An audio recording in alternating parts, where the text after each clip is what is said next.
नंतर त्यांना माझ्या शेजारी येऊन बसल्या. बरं. तू ती वहिनी साहेब मध्ये जानकी ना? मी म्हणलं हो. मला नाही आवडत हा तू तू तुझ्या सासूला छळतेस, घरातल्यांना त्रास देतेस, तू परवा जेवणात तिखट घातलंस, तू ह्यांचा खून के असं त्यांनी साधारण खूप एक लिस्ट लावली. मी माहिती नाही त्यांनी एका क्षणात मला कानफाडात मारली. फिल्मी मराठीच्या रसिक प्रेक्षकांना मनपूर्वक नमस्कार. गेली 15 वर्ष आपण तिला छोट्या मोठ्या पडद्यावर पाहतो. देवयानी मालिकेतून घराघरात पोहोचलेली मराठी चित्रपटसृष्टीतील बोलक्या डोळ्यांची लोकप्रिय अभिनेत्री सई रानडे हिच्याशी आज आपण गप्पा मारणार आहोत. नमस्कार. हाय सई. हॅलो. कशी आहेस? मी मस्त. तुझ्या बालपणाबद्दल काय सांगशील? बालपणाबद्दल सांगायचं तर मी लहानपणी खूपच वेगळ्या काय म्हणतात त्याला वेगळ्या मानसिकतेमध्ये होते. म्हणजे कुठेही मी ह्या इंडस्ट्रीत येईन असं माझ्या आजूबाजूलाही नव्हतं. आणि खेळायला जाणे आणि काहीतरी स्पोर्ट्समध्ये काहीतरी करूया अशा मी बी विचारात होते. आणि ते करता करता मी माझ्या ॲक्च्युली मोठ्या बहिणीचा टायकोंडोचा क्लास होता. तर ती अशी एकदम सेल्फ डिफेन्स आणि मार्शल आर्ट साईडला वगैरे. तर आपल्याला सेल्फ डिफेन्स जमलं पाहिजे अशा ह्याने आईबाबांनी मलासुद्धा क्लासला पाठवलं होतं. पण समहाव ते थोडंफार कुठेतरी आवडत नव्हतं मला. आणि मग असं मी घरी येता जाता खूप डान्स वगैरे करायचे. मग असं झालं की हिला डान्सची आवड आहे वाटतं, आपण तिला त्याच्यात घालून बघूया. बरं. म्हणून आईबाबांनी मला भरतनाट्यमच्या क्लासला घातलं. अश्विनी एकबोटे तुम्हाला माहिती असतीलच.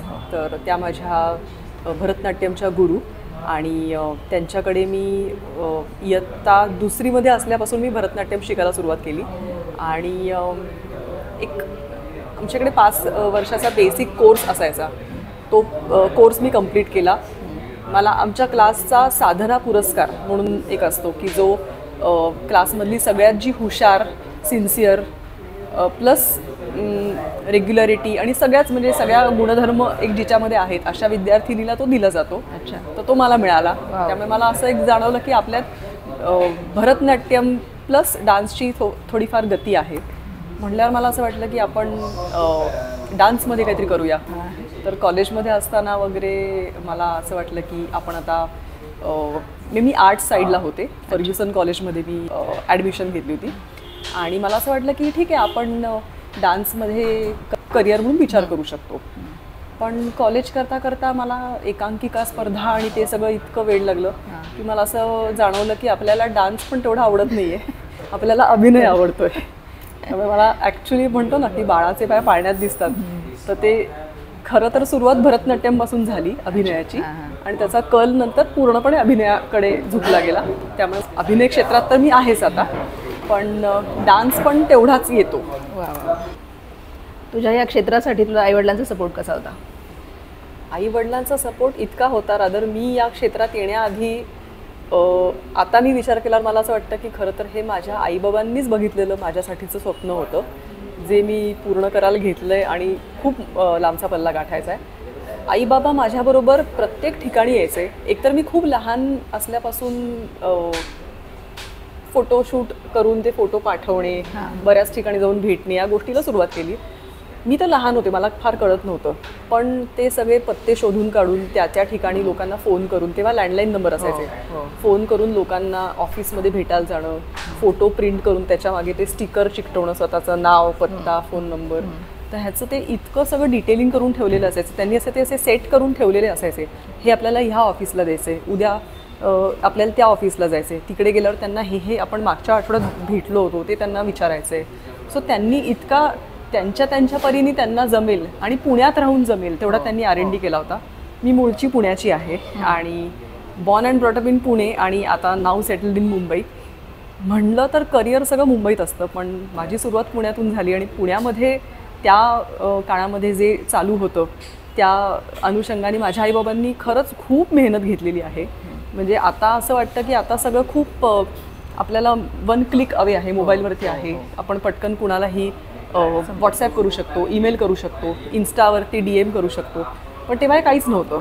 त्यामुळे माझे आई बाबा खूप फॉलोअप करायचे.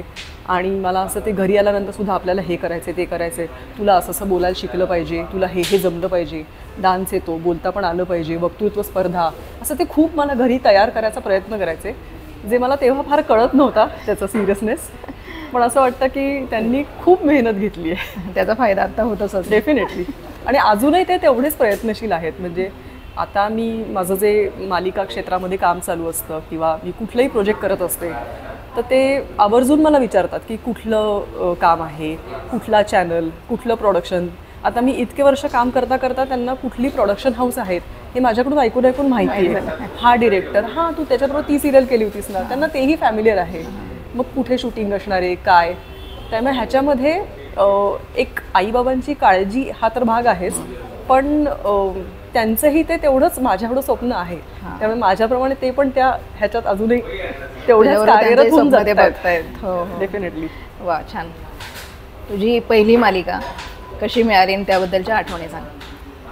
माझी पहिली मालिका झी मराठीवरती वहिनीच आहेत आणि ती कशी मिळाली असं बोलता बोलता मला खरं तर असं वाटतं की कोणालाही पहिलं काम हे थोडंफार लक फॅक्टरवरती पण असतं. पुढे ते सस्टेन करणं तुमच्या ॲबिलिटीवरती आणि तुमच्या हातात असतं. पहिलं काम मिळण्याच्या आधी मी खूप ठिकाणी ऑडिशन्स देत होते. तर मी म्हणलं तुम्हाला त्याप्रमाणे मी कॉलेजमध्ये असताना एकांकिका स्पर्धा किंवा असं खूप काय काय ॲक्टिव्हिटीजमध्ये होते. तर असं करता करता कुठून कुठून कॉन्टॅक्ट्स मिळायचे, मग त्यांना जाऊन भेटणे, ऑडिशन्स देणे किंवा काही मीटिंग्स करणे वगैरे हे चालू होतं. त्या काळामध्ये मी पुण्यामधले जे छोट्या छोट्या स्केलचे असे प्रिंट मीडिया किंवा मॉडेलिंगच्या असाइनमेंट्स असलेले होर्डिंग्ज वगैरे अशा ॲड्स खूप केल्या होत्या. त्यामुळे तसाही माझा कॉन्टॅक्ट खूप ठिकाणी गेलेला होता.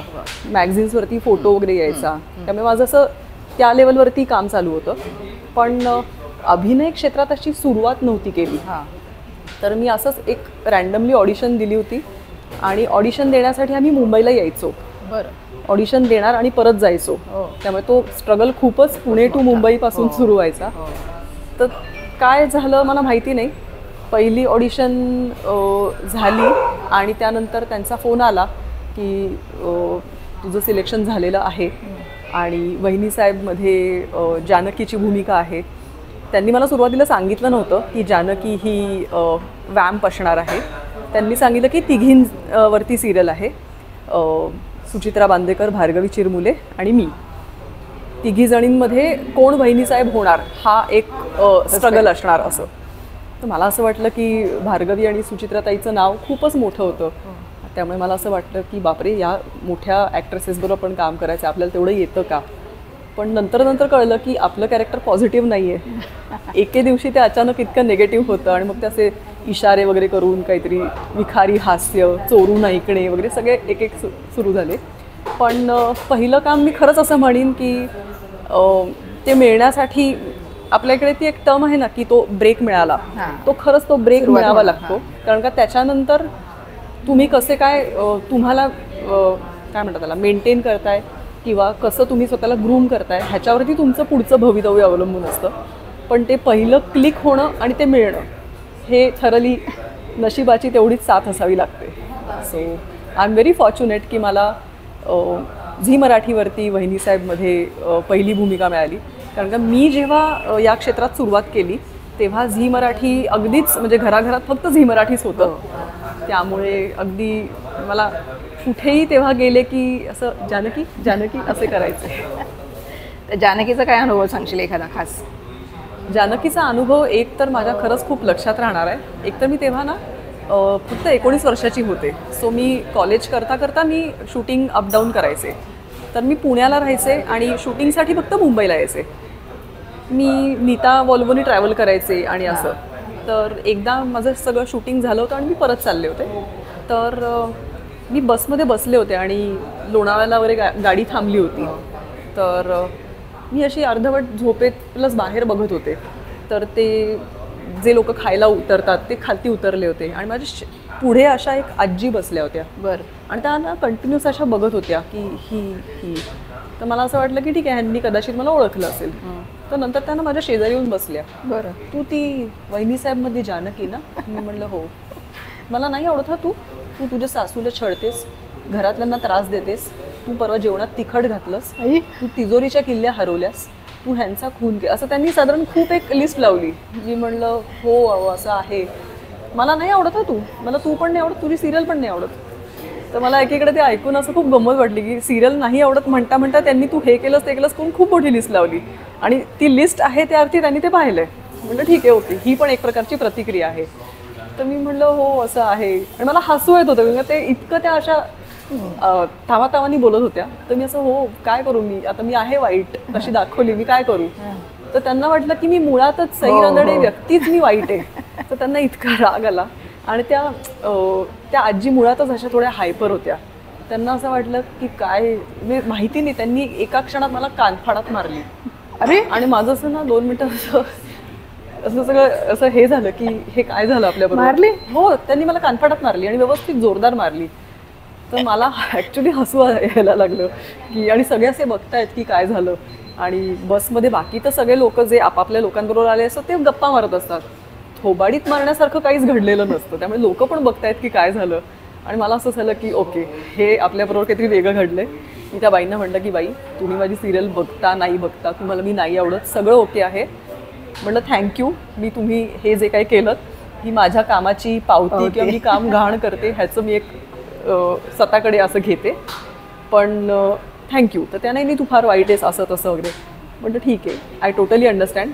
मी खरंच तेवढी वाईट असेल ना तर म्हटलं तुमचा वयाचा विचार न करता मी पण तुम्हाला उलटं काहीतरी बोलले असते किंवा तुम्हाला मी मारायला कमी केलं नसतं माझ्या कॅरेक्टरनुसार.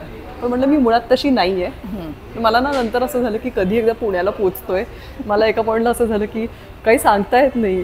त्या बाईंना माझा राग आलेलाच आहे, तर त्या किती पुढे आता काय. तर मला तेव्हा स्ट्राईक झालं की लोक खरंच खूप इन्व्हॉल्व्ह होतात आणि त्यांना ते टी व्हीवरचं कॅरेक्टर ही अशीच आहे किंवा ही कशी चांगली आहे पण हिच्याबरोबर हे किती वाईट होतं आहे, ते असे खूप भावनिक होऊन स्वतःला त्या जागी ठेवून ते बघतात. त्यामुळे त्यांची इन्व्हॉल्वमेंट किती डेप्थपर्यंत असते त्याची मला त्या दिवशी अशी एक झलक आली.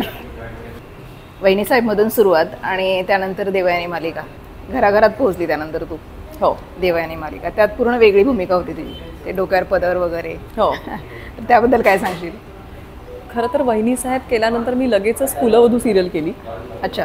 ज्याच्यामध्ये मी श्रावणीची भूमिका केली होती आणि श्रावणी पण निगेटिव्ह होती, पण ती वहिनीसाहेबमधल्या जानकी एवढी विखारी हास्य देणारी किंवा ती वाईट नव्हती. ती ग्रे शेडचं कॅरेक्टर होतं आणि ती अशी कर्ली हेअरवाली, मॉडेलिंग क्षेत्रात काहीतरी तिला स्वतःचं करिअर करायचं असतं अशी असते. त्यानंतर मी कलर्स मराठीवरती कस्तुरी नावाची सिरियल केली, ज्याच्यात मी स्वतः कस्तुरीची भूमिका केली होती, मध्यवर्ती भूमिका होती. तर एक एक करत करत मी एकामागोमाग एक तशी बरीच कामं केली. पुढे ऋणुझुणू नावाची सिरियल केली. ते करता करता मी लज्जतदार नावाचा एक मी मराठीवरती कुकरी शो यायचा, तर त्याचं मी अँकरिंग पण केलं होतं. आणि मला खूप लोक विचारायचे की ते अँकरिंगचे एकीकडे चालू असताना ते सगळे पदार्थ जे चालतात तुला किती येतात, तर मला त्यातलं काहीच यायचं नाही. माझं पदार्थाकडे लक्ष नसायचं. मला आता मी ह्या आलेल्या गेस्टना काय क्वेश्चन विचारू किंवा मी हा सेगमेंट कसा थांबवू ह्याच्यामध्ये माझं जास्त लक्ष असायचं. सो मी एकही पदार्थ शिकले नाही त्यातून. त्यामुळे प्रत्येक काम तुम्हाला काहीतरी वेगवेगळं शिकवत जातं, तसं ते एक आहे. आणि असं करता करता देवयानी मालिका मला मिळाली. देवयानीमधलं कॅरेक्टर वत्सलाबाई विखे पाटील, मी ॲक्च्युली एवढा विचारच केला नव्हता की ते इतकं असं वेगळं होईल. त्यांनी मला फक्त एक जस्ट 1 लाईन सांगितली होती की ती खूप घाबरट असते आणि आम्ही विखे पाटील दाखवले होतो, कोल्हापूरचे विखे पाटील असतो आणि आम्हाला सगळ्यांना डोक्यावर पदर असतो असं. तर तिला नजर उचलून सुद्धा वर बघण्या इतका कॉन्फिडन्स नसतो असं दिसलं पाहिजे. मला असं झालं की मुळात हे आपण आजूबाजूला बघितलेलं नसतं मुंबईत राहून किंवा आपल्या इमॅजिनेशनमध्ये पण असं नसतं. त्यामुळे हे असं पटकन करणं इतकं इझी नसतं. आमच्या डिरेक्टरांनी ह्या बाबतीत खरंच खूप आम्हाला नरेशन करत करत मेहनत घेत घेत तू आता पदर असा हाताने सावरत सावरत बोल, तू आता एक काम कर पदर असा बोलून थोडंसं मान खाली घालून बोल, असं त्यांनी इतक्या छोट्या छोट्या गोष्टी आमच्याकडून काढून घेतल्या की नंतर ते कॅरेक्टर म्हणजे करताना मलाही खूप मजा यायला लागली. त्यात ती कोल्हापुरी भाषा पण होती आणि त्यात माझे सासरे पण असे एकदम सर्जेराव विखे पाटील, नागेश भोसले करायचे, त्यांचा पण एक वेगळा असा रुबाब होता, त्यांची ती जरब होती. प्लस माझा नवरा, त्यांना मी धनी धनी हाक मारत असते. मला सगळे लोक बरेचदा तू काय धनी धनी करतेस म्हणलं, तर ती तिच्या नवऱ्याला हाक मारत असते आणि ती तिचं तिच्या नवऱ्यावर प्रेम असतं, नवऱ्याचं नसतं, नवरा तिला घालून पाडून वागवत असतो, हा भाग वेगळा. पण ते तिचं कॅरेक्टर आहे. तर ते वत्सलाबाई विखे पाटील खरंच खूप गाजलं आणि त्यांनी कॅरेक्टरनी मला खरंच खूप दिलं. त्यामुळे देवयानी ही मालिका माझ्यासाठी खूपच म्हणजे माझ्या अगदी जवळचा विषय आहे. आणि अगदी प्रिसाइजली सांगायचं तर देवयानीमुळे करिअर वाईज तर मला एक महत्त्वाचा असा ट्रेडमार्क झालाच. प्लस आमचा देवयानीचा एक अख्खा मोठा ग्रुप आहे. म्हणजे आमची देवयानी, संग्राम, नंतर इवन देवयानीमधली गिरिजाबाई जी समिधा गुरु आहे, जी माझी बेस्ट फ्रेंड आहे. त्यामुळे या सिरियलनी मला खूप चांगले फ्रेंड्स दिले, माझी बेस्ट फ्रेंड दिली. आणि ती सिरियल आम्ही खूप डे नाईट करून आम्ही शूटिंग केलं होतं. त्यामुळे आपण आपल्याला किती खेचून काम करू शकतो, आपण आपल्यातून किती गोष्टी काढू शकतो, हे मला त्या सिरियलनी सगळे आपले लिमिट्स आपण बघत असतो ते त्या मला सिरियलनी दाखवून दिलं की सई तू एवढं करू शकतेस, तू ह्याच्या पुढेही जाऊ शकतेस. सो मला ते असं एक सगळं कळत गेलं की हां आपल्याला असं वाटतं की हे अवघड आहे, पण अवघड नसतं. सो अशा मला भरपूर गोष्टी दिल्या. मराठी सिरियल करता करता तू हिंदीमध्ये पण काम केलंस. हो. पण आपण बघतो की थोड्याशा अंतरावर गेली की आपली भाषा, मराठी भाषा सुद्धा बदलते. हो. आणि तू पुणेरी, शुद्ध मराठी बोलणारी. Yes. तर मराठी भाषा मधून आपल्याला तुला हिंदीमध्ये जायचं आहे. हिंदीमध्ये काम करताना तुला काय स्ट्रगल करावा लागला, बोलताना, भाषा बोलताना किंवा मग त्यात काम करताना? हा खरंच तुम्ही खूप इम्पॉर्टंट प्रश्न विचारलाय. कारण का मुळात मराठीतून हिंदीत जाणे हाच एक मोठा स्ट्रगल असतो. आपण मूळतः आपण मराठी असतो, आपली मातृभाषा मराठी असते. आपल्या आजूबाजूला घरातले, आपले बिल्डिंगमध्ये राहणारे, इथे तिथे भेटणारे आपले नातेवाईक, मित्रमंडळी सगळेच, शाळेतल्या बाईंपासून सगळे मराठी असतात. त्यामुळे आपल्याला जेव्हा हिंदी असतं तेव्हा झरने बहते है आणि चिडिया उडती है एवढंच हिंदी आपण वाचलेलं असतं. आणि त्या हिंदीमध्ये आपल्याला शाळेत पैकीच्या पैकी मार्क मिळालेले असतात. पण जेव्हा आपण हिंदी सिरियल करायला जातो तेव्हाचं टोटल वेगळं असतं, कारण का तिथली मानसिकताच वेगळी असते. आपण इतक्या मराठी फॅमिलीतून वाढलेलो असतो, आपलं थिंकिंग पण टिपिकल मराठी माणसाचं असतं. आपण जेव्हा हिंदी लोकांमध्ये जातो तिथे तर सगळ्या वेगवेगळ्या प्रांतातले लोक आलेले असतात. तर त्यांच्यामध्ये आपण स्वतःचं कुठेही मराठी पण प्रकर्षाने दाखवून न देता पण त्यांची भाषा आत्मसात करणं हे एक चॅलेंज असतं. आणि हे चॅलेंज आहे हे आपल्या इकडच्या खूप लोकांना कळत नाही. बरोबर. कारण त्यांना आपला मराठी बाणा दाखवायचा एक खूप आपल्या इकडे हे असतो. सो आपलं स्वत्व विसरून हिंदीमध्ये एक स्वतःला त्या कॅरेक्टरनुसार प्रेझेंट करणं ह्याच्यासाठी खरंच मेहनत आहे. म्हणजे सुरुवात भाषेपासून होते. कारण का आपल्याला शाळेमधल्या ह्याच्यामध्ये कुठल्याच बाई शिकवत नाहीत की नॉर्मल है आणि ज्याच्यावरती अनुस्वार दिला जातो ते हे, तो नाकातून हे केला जातो, ते आपल्याला उच्चारण कधीच शिकवलं जात नाही. किंवा आपला नुसता ड आणि हिंदीतला तो टिंब असलेला ड यात फरक आहे. तर ह्या सगळ्या गोष्टींचं आपल्याला तिथे अचानक आपण त्या लोकांमध्ये जातो, वावर करायला लागतो. त्याच्यात आपल्याला खूप बदल. त्याचा अभ्यास करता का तुम्ही त्याप्रमाणे? अभ्यास म्हणजे आपल्याला एकतर भाषा आपल्याला सुधारावी लागते. आणि म्हणजे ते तुमच्या ऑडिशनमधून तुम्ही क्लिअर करून पुढे गेल्यावरच ते होऊ शकतं. म्हणजे ते तुमचं हिंदी हे थरली तुम्हालाच करायला लागतं. तुमच्या हिंदीवरती कोणी काम करायला येत नाही. बरोबर. भाषा तुमची तुम्हाला आलीच पाहिजे. फक्त ते कुठल्या भागातली ती सिरियल आहे त्याप्रमाणे असतं. म्हणजे मी सुरुवातीला एक सिरियल केली दिल से दिया वचन म्हणून. तर त्याच्यामध्ये मराठी फॅमिली दाखवली होती जी मध्ये मध्ये म्हणजे हिंदी बोलत असते. त्यामुळे त्यातलं हिंदी बोलताना आपल्याला काही प्रॉब्लेम येत नाही. कारण का मुझे असे लगता है पण तुम्ही काही काळजी करू नका असं मध्ये मध्ये मराठी वाक्य होती. पण त्यानंतर मध्ये मी एक काही वर्षांपूर्वी लाडो वीरपुर की मर्दानी नावाची सिरियल केली होती. ही सिरियल सगळी हरियाणा साईडची होती. हरियाणवी भाषाच इतकी वेगळी आहे, इतकी वेगळी की मलाच काही कळत नव्हतं आपण काय करतोय. माझं नशीब इतकं चांगलं होतं की माझं कॅरेक्टर साधं हिंदी बोलणारं होतं. पण आपले प्रश्न सगळे तिकडे सुटत नाहीत. कारण आपल्याला आपलं हिंदी येतंय पण समोरचा काय बोलतोय आपल्याला कळलंच नाही. तर आपलं वाक्य आपण कसं घ्यायचंय आणि त्यांनी समज त्यांच्या भाषेनुसार मला कळलं त्याऐवजी मला समजलं घेतलं तर मला कळणार नाही. तर मी मला कळलंवाले डायलॉग पाठ केलेत. त्यामुळे ते खूप फरक पडतो. आणि मुळातच हिंदीचे बजेट्स खूप वेगळे असतात. हिंदीचा आवाका पण मोठा असतो, बजेट्स पण जास्त असतात, सेट मोठे असतात. त्यामुळे सगळ्याच गोष्टी बदलतात. आपल्याला मोठ्या स्केलवरचा अनुभव मिळतो. आणि मी अशी व्यक्ती आहे की मला ना नवीन नवीन गोष्टी एक्सप्लोअर करायला खूप आवडतात. माझी काही वर्षांपूर्वी जेव्हा मी फक्त मराठी करत होते तेव्हा असं माझं थोडंसं होतं की नाही, मला आपलं मराठीतच करायचं आहे, आपलं मराठी छान आहे आणि आपलं छान चाललं आहे. पण नंतर मला असं जाणवलं की हे छान चाललंय, हे चालूच आहे, ह्याच्यात नवीन काही नाही आहे. एकामागोमाग मी एक एक प्रोजेक्ट्स करत राहीन, मला तेवढा आनंद मिळत राहील, पण ह्याच्यात चॅलेंज काहीच होत नाही आहे. राईट. हिंदी करताना मला असं जाणवलं की इथे प्रत्येक ह्याच्यावर भाषा बदलतीये.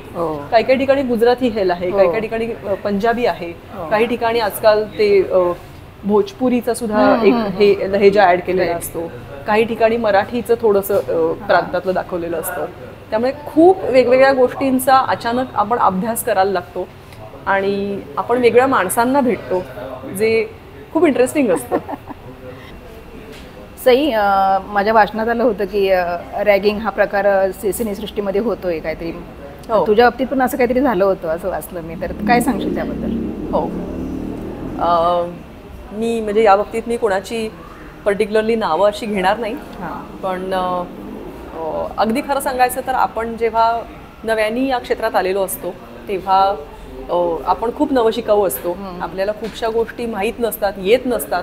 आपण खरं तर खूप सुमार असतो आपल्या ॲबिलिटीनुसार सुद्धा, असं मी म्हणेन. आणि त्याप्रमाणे मी मान्यच करते हे. म्हणजे मी माझ्या सिनियर्स पुढे सुद्धा हे आजही मान्य करते की सुरुवातीला मी पण थोडीफार कच्ची होते आणि सगळेच कच्चे असतात सुरुवातीला आल्याबरोबर. ते हळूहळू आपण ग्रूम होतो, हळूहळू तुम्हाला त्या गोष्टीची सवय होते, हळूहळू तुम्हाला ते जमायला लागतं. त्यामुळे कोणीच पहिल्या दिवशी असं परफेक्ट होऊन आलेलं नसतं. तर मी एक प्रोजेक्ट करत होते आणि तिथे माझे जे सिनियर कलाकार होते त्यांना जाणवलं की ही आपल्यातली नवशिकाऊ आहे. तर ते नवीन आलेल्याला एक असं बकरा बनवला जातो तसं ते मला काइंड ऑफ थोडा बकरा बनवल्यासारखं करायचे. खूप येता जाता उलटसुलट बोलायचे आणि त्यांची मज्जा मस्ती चालू असायची, माझी खिल्ली उडवायचे. तर ते एखादी गोष्ट थोड्यात असते तोपर्यंत ती मस्करी असते, पण ती मस्करीची कुस्करी होते हे आपल्याला कळतं, त्यांना कळत नसतं. कारण ते एन्जॉय करत असतात. त्यांच्यासाठी काय दिवसभरामध्ये अरे आज सईची गंमत केली असं ते एन्जॉय करत असतात. पण आपलं काय झालंय हे त्यांना खच्चीकरण, त्यांना काही फरक पडत नाही. पण मी असं म्हणेन की हा जो काही माझा अनुभव होता तरी मी हा बऱ्यापैकी 1 वर्ष वगैरे मला हा अनुभव सातत्याने येत होता.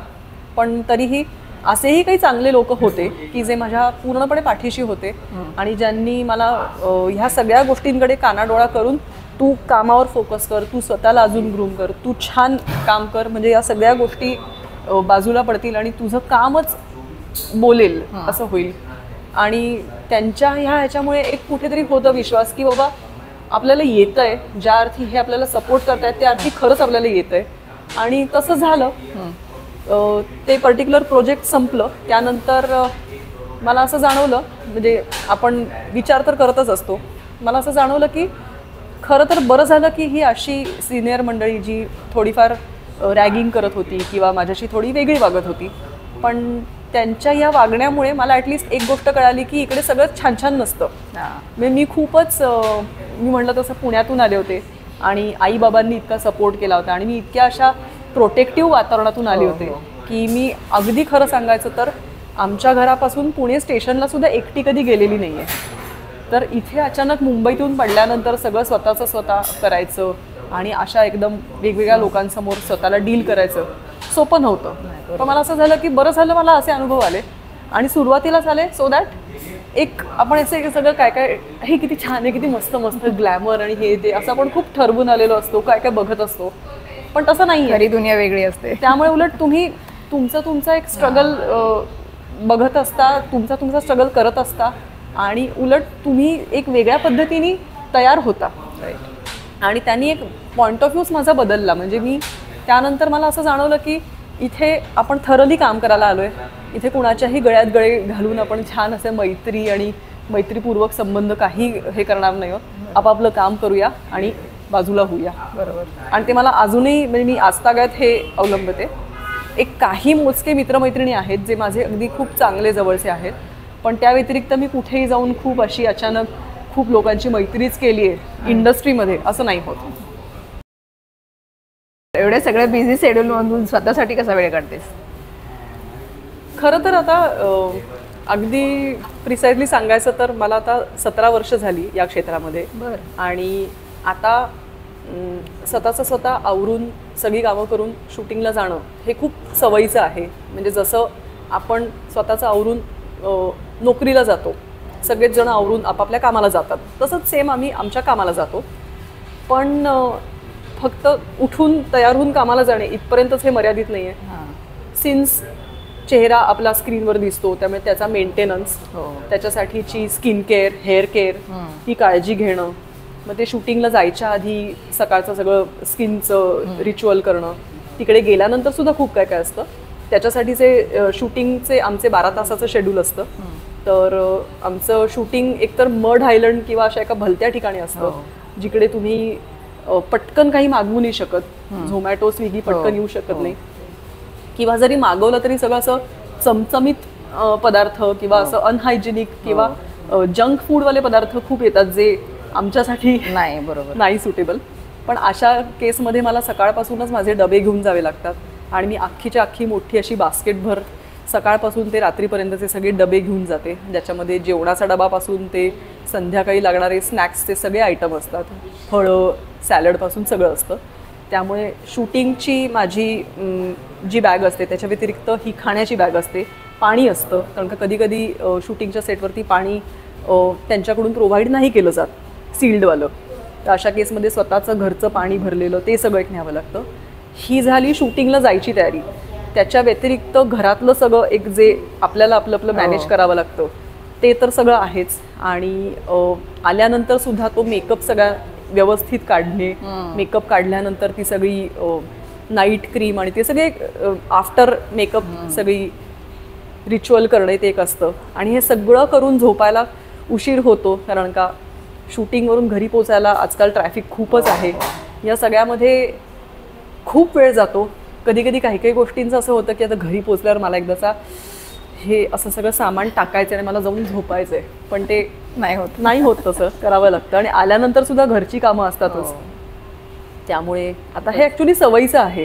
त्यामुळे असं उद्या शूटिंग आहे म्हणल्यानंतर एक बेसिक गोष्टी माझ्या रात्रीच करून तयार असतात. म्हणजे शूटिंगची बॅग नेण्यापासून स्वतःसाठी वेळ काढत राहायचं. वेळ तर काढावा लागतो. आणि म्हणजे अगेन मी म्हटलं हा आमचा जॉब आहे, त्यामुळे बाकी सुद्धा जे लोक स्वतःला तयार करून ऑफिसमध्ये नेतात त्याच्या आधी त्यांनाही त्यांची जशी तयारी करायला लागते सेम तसं आहे. पण आपल्याला जे आवडतं ते आपल्यासाठी सुंदर असं जे म्हण आहे त्याप्रमाणे कुठल्याही दिवशी शूटिंगला बोलवलं तरी कसलाच मला कंटाळा येत नाही. आणि असं अरे यार आता शूटिंगला जायचं असं मला कधीच होत नाही. त्यामुळे माझं स्वतः सगळं रेडी असतं.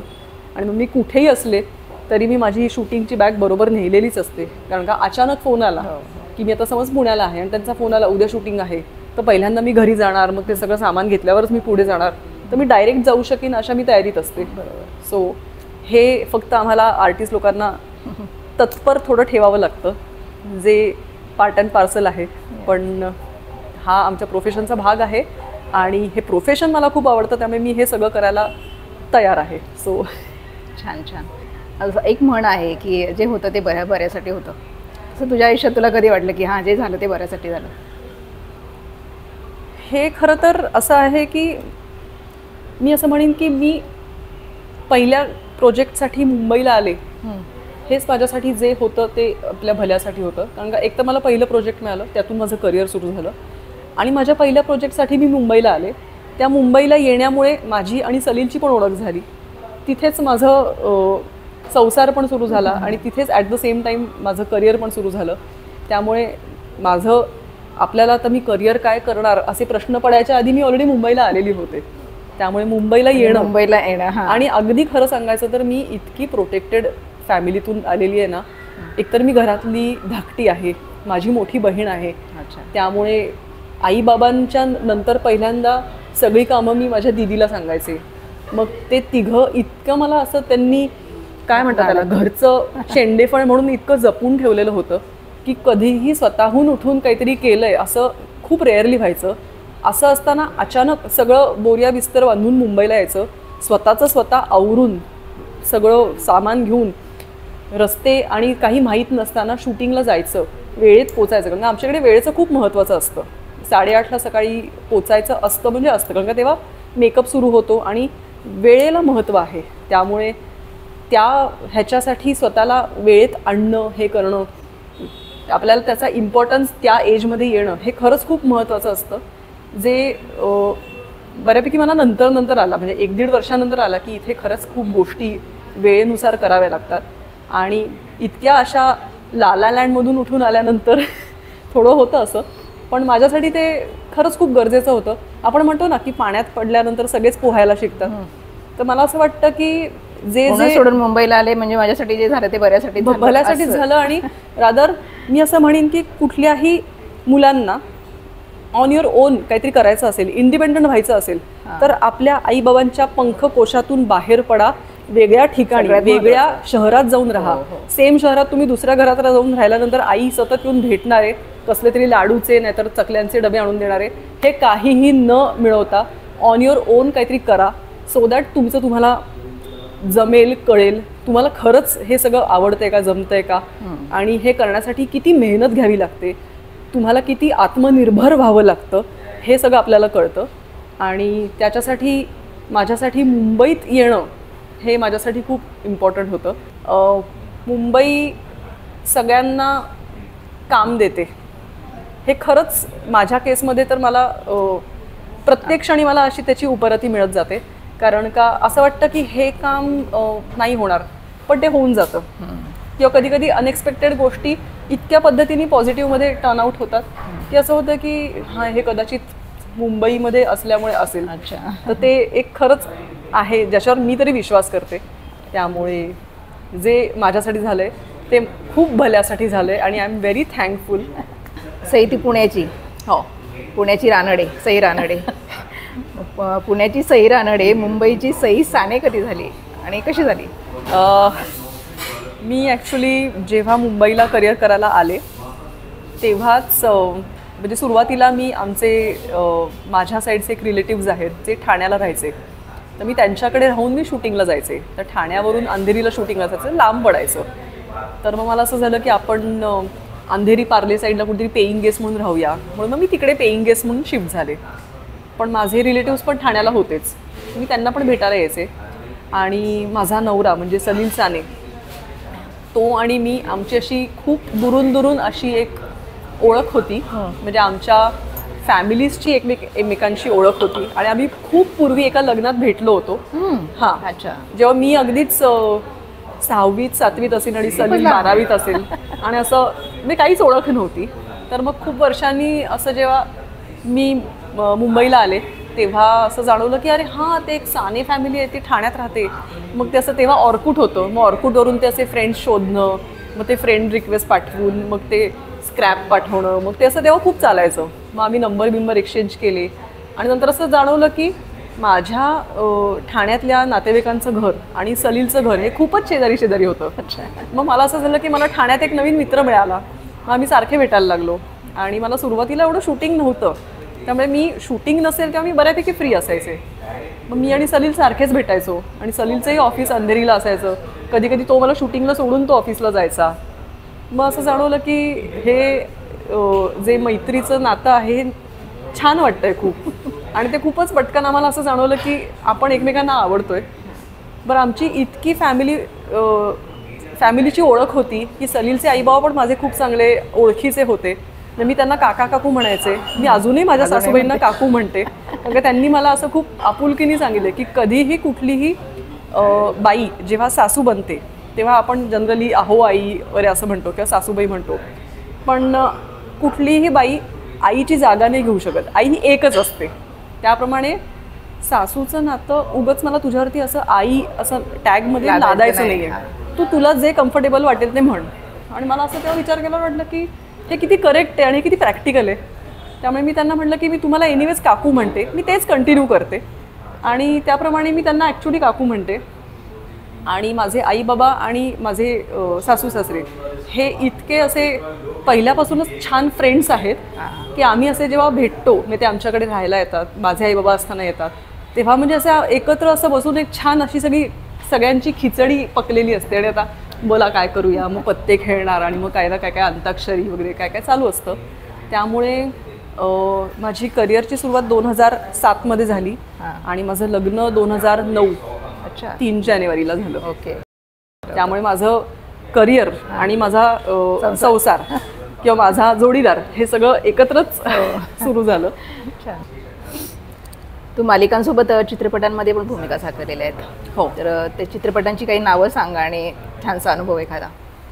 मालिकांबरोबर स्पंदन चित्रपट एक आहे. स्पंदन नावाचा चित्रपट केला, त्यानंतर बंड्या आणि बेबी, त्यानंतर रानभूल, त्यानंतर लाठी, आणि एक चित्रपट आहे ज्याच्यामध्ये प्रार्थना बेहरे आणि वैभव तत्ववादी आहेत. त्या चित्रपटाचं चित्रीकरण सगळं पूर्ण झालेलं आहे, पण अजून नाव ठरायचं आहे. त्यामुळे मी नाव नाही सांगू शकणार, पण त्यातही अशी एक चित्रपट येणार आहे. तर माझा पहिला चित्रपट होता स्पंदन, आणि तो इतका वेगळ्या विषयावरती आहे, म्हणजे बरेच लोकांनी यूट्यूबवरती पाहिला असेल. सेरेब्रल पाल्सी या विषयावरती तो चित्रपट होता आणि खूप तसा अवघड विषय आहे. त्यामुळे माझ्याबरोबर अनिकेत विश्वासराव भूमिकेत होता. आम्हाला दोघांना तो चित्रपट करताना खरंच खूप अवघड गेलं होतं, पण आपण एका वेगळ्या विषयाला हात घातला ह्या गोष्टीचं सुद्धा कुठेतरी समाधान आहे. कारण का असे गुडी हिरो हिरोईनवाले हे खूपच असतात, पण हा चित्रपट तसा वेगळा होता. त्याच्यानंतर लगेचच मी बंड्या आणि बेबी नावाचा चित्रपट केला, जो असा गुडी मी म्हणलं तसं आहे, बंड्या आणि बेबी, जे मी आणि प्रसाद ओक त्याच्यात होतो. आणि त्यानंतर मी लाठी नावाचा चित्रपट केला, ज्याच्यामध्ये खूप मराठी चित्रपटसृष्टी भरली होती. म्हणजे खरं तर बागबानचा मराठीमध्ये जर रिमेक केला तर कसा होईल तसा तो चित्रपट होता. सचिन खेडेकर आमच्या वडिलांच्या भूमिकेत होते, जे बच्चनच्या कॅरेक्टर सारखं होतं. आणि त्यांची 4 मुलं असतात, विद्याधर जोशी, राहुल मेहेंदळे, आस्ताद काळे आणि मी. आणि आमचे प्रत्येकाचे जोडीदार दाखवले होते. मोठी फॅमिली होती. संजय सुरकरांची फिल्म होती आणि पुण्यामध्ये शूटिंग होतं. तर लाठी आणि त्याच्यानंतर लगेचच रानभूल असे दोन्ही चित्रपट मी संजय सुरकरांचे केले होते. तर रानभूल तर एक थरली सायको थ्रिलर पिक्चर होता. त्याच्यामध्ये सुबोध भावे माझ्या ऑपोजिट होता आणि तो अत्यंत ब्रुटली माझा मर्डर करतो असं त्या ह्याच्यातलं माझं काम होतं.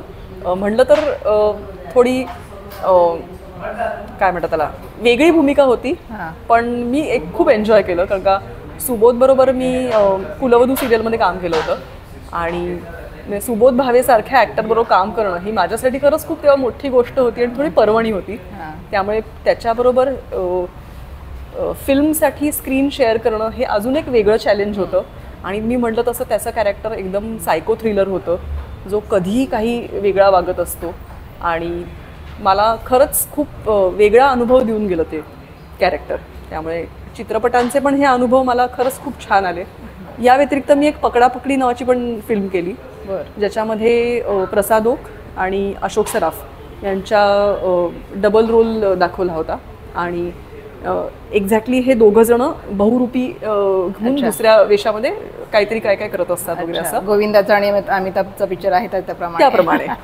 तर त्याची पण एक वेगळी मज्जा होती आणि त्याचंही शूटिंग केलं होतं. तर असे काही ना काही काही वेगळ्या प्रकारचे फ्लेवर्स असलेले चित्रपट केले. छान छान छान. आत्तापर्यंतची भूमिका, आत्तापर्यंत ज्या भूमिका केल्या त्यातली तुझी आवडती भूमिका कोणती? अरे बापरे, हा खरं तर खूप अवघड प्रश्न आहे. म्हणजे एखाद्या आईला समज 2 मुलं असतील किंवा 3 मुलं असतील, तर तुझं ह्याच्यातलं आवडतं मूल कुठलं असं विचारल्यानंतर आई कशी गोंधळून जाते, तशी माझी तर इतकी मुलं आहेत. त्यामुळे खरं तर हा खूप अवघड प्रश्न आहे. पण जवळचं असं प्रोजेक्ट कुठलं असं विचारलं तर मी म्हणेन की एनी टाईम पहिलं प्रोजेक्ट जे असतं वहिनी साहेब, ते तर म्हणजे त्याला काही तोडच नाही. त्याला कुठलंच आलेलं प्रोजेक्ट रिप्लेस करू शकत नाही. कारण का ते माझ्यासाठी खूप स्पेशल आहे. त्यांनी मला सुरुवातही करून दिली आणि त्यांनी मला खूप काही घडवूनही दिलं. जानकी. आणि अजूनही मला भेटल्यानंतर लोक सांगतात की आम्ही वहिनी साहेब बघायचो. त्यामुळे ते तर आहेच खूप स्पेशल. देवयानी सुद्धा आहे. आणि आत्ता रिसेंटली मी कलर्स मराठीवरती लेक माझी दुर्गा नावाची सिरियल केली होती. त्याच्यामध्ये सुद्धा पण खूप एका वेगळ्या भूमिकेत होते, त्यामुळे ते पण काम माझ्यासाठी खूपच स्पेशल आहे. आणि रादर लेक माझी दुर्गा ही सिरियल माझे मित्र अभिजित गुरु आणि चंद्रकांत नोकरे या दोघांनी प्रोड्यूस केली होती. त्यामुळे माझ्यासाठी थरली अगदी फॅमिलीमध्ये काम करणं काय असतं हे मी तेव्हा अनुभवलं.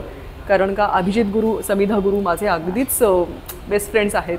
त्यामुळे आपल्या मैत्रिणीच्या घरी जाऊन काम करणं हे ह्याच्यात काही कसलंच काही वाटण्यासारखं नसतं. बरोबर. आणि माझ्याबरोबर मृणाल देशपांडे होती, जी समिधाची मोठी बहीण आहे. त्यामुळे इतकी फॅमिलीवाली लोकं होती. तिथे अजून खूप मित्रमंडळी भेटले. रादर अगदी सांगायचं झालं तर आज ही मुलाखत आपण जिकडे करतो आहोत, हे कॅफे जिथे आम्ही बसलेलो आहोत, ते कॅफेसुद्धा माझ्या एका मैत्रिणीचं आहे. आत्ता आपण आहोत TP कॅफे म्हणून, जे माझ्या मैत्रिणीचं म्हणजे नियती राजवाडेचं आहे. आणि माझी आणि नियतीची ओळखसुद्धा लेक माझी दुर्गामध्येच झाली आणि ती पण मला खूप घट्ट मैत्रीण मिळाली. त्यामुळे ते माझ्यासाठी खरंच खूपच स्पेशल प्रोजेक्ट आहे. अभिनेत्री नसती तर सई कोण असती? अभिनेत्री नसते तर मी कदाचित काउन्सिलर झाले असते.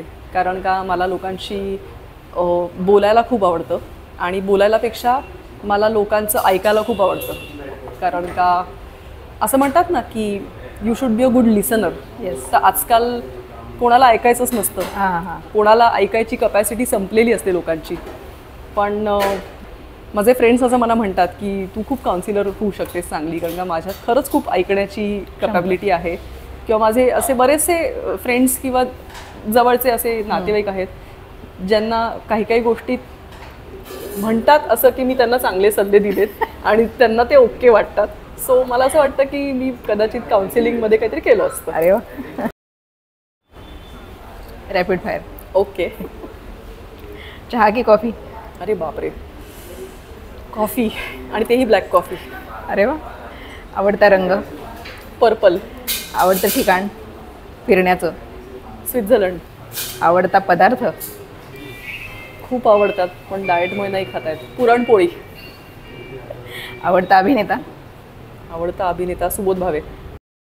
आवडती अभिनेत्री? आवडती अभिनेत्री ऐश्वर्या नारकर. जवळची मैत्रीण? समिधा गुरु.